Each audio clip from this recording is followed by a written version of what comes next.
Hi everybody, welcome back to the channel. So it's me and James today, and we are deciding to make pork and apple burgers today. James is a bit taller, let's get him in screen. And it makes 6 burgers in total. So it says something a bit different, topped with apple sauce and crispy bacon. These are wonderful pork burgers. If you serve pulled pork for Sunday lunch, you could use any leftovers in the burger instead and top with a barbecue sauce. So let's get started. Please like, subscribe and hit the notification bell, and we are going to make our pork and apple burgers. So for the ingredients, it requires 1 tablespoon of sunflower oil.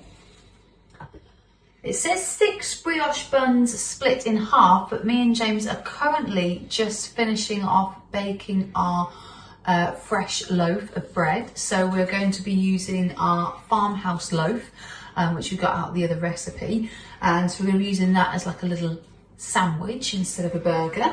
And then it says 1 dessert apple peeled and diced, which is one of these, but James has already started peeling one. And then we've got a tablespoon of chopped sage, which we've got here.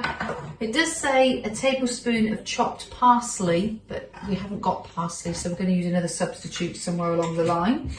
And it says a finely grated zest of half a lemon, which I've used half of this lemon already this morning.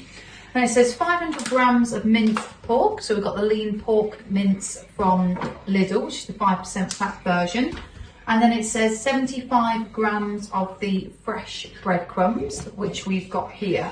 So that's the actual burger that we'll be making. There is toppings, which is bacon, which I'm not going to put bacon on mine, and 6 tablespoons of apple sauce. And it says, for Mary's tips, burgers can be made up to 12 hours ahead and kept in the fridge, and they freeze well as raw as well. So first steps, it says we've got to measure all the burger ingredients together into a bowl, season with salt and also black pepper, and then mix until combined using your hands, and then shape into 6 burgers. So James is adding a few extra ingredients in just to make it a bit more flavoursome, shall we say. So he's going to add some garlic in there and also a little bit of chili cheese, just to add it in there. To make it a little bit extra, and then I'm just going to currently zest the half a lemon.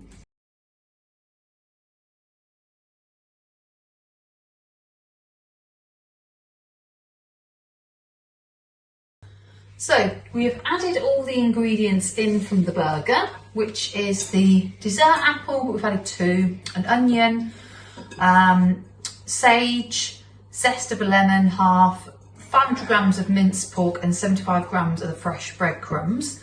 And then what we're going to do is mix it in with the hands, and then James is going to shape it into 6 burgers. And then we basically heat the oil on a large frying pan and over a high heat, and then add the burgers in for 5 minutes on each side until cooked through and golden, and then place each burger in a bun and top with a tablespoon of apple sauce and 2 pieces of crispy bacon. So it's smelling nice and lovely. Shame you can't smell it through the camera, but James is getting a little bit, needs his onion goggles on. Shaping it all nice into some burgers. So now just seasoning with some salt and then some pepper.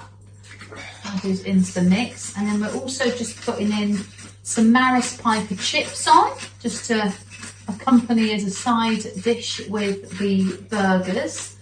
And then they'll be ready to put in the frying pan. So this is the mince and all the ingredients mixed together.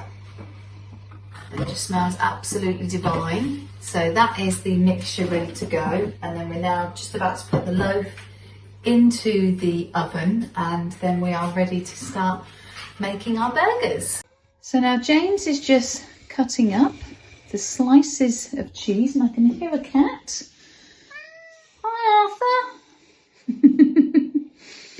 Seeing what's going on. So this is our freshly made loaves, guys, that we have just made, ready for our little sandwich burgers. And then James is now getting the patties ready, putting them all together, ready to be popped onto the griddle pan, which currently has olive oil on it to start sizzling away, and then putting in little bits of chunks of cheese in the middle. So when you open it, it all melts in together. So here is, we've managed to make 5 patties. And like I said, we've put mincemeat in these, obviously the onion, and we've put some cheese in there as well. Apple.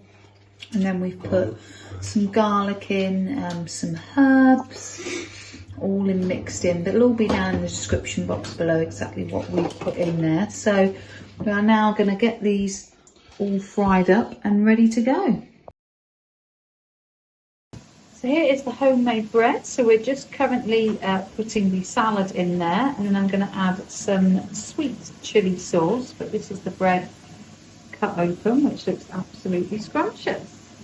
James is just cooking up a storm in the kitchen. We've got one more patty to do. But these are the sizzling burgers that we have made. Can you cut it open? Do the whole. Ah, yeah, go on then. Let's cut it open just to see what a delicacy is inside. Oh, broken up a bit. Oh, it's not really the colour that I was looking for. But it looks perfect. So we're just cooking that one, and then these are our mammoth-size burgers. It tastes banging. So me and James are going to do a little bit of a taste test now, just to see how are they. They're nice. Slice me up a little bit, and then we will see what they are like. Yeah, just a little, just a smidge. I don't want a big bit like that, just a little bit. That edge, yeah, not that little bit. The other end, yeah, that one. They're boiling hot. No, they're not. I'm just gonna have a little bit of that. I'm just gonna taste a bit. Stunning. So we are going to enjoy our burgers. Probably feel very, very full after this with our chips. And we'll catch you next week. Thanks, guys. Bye.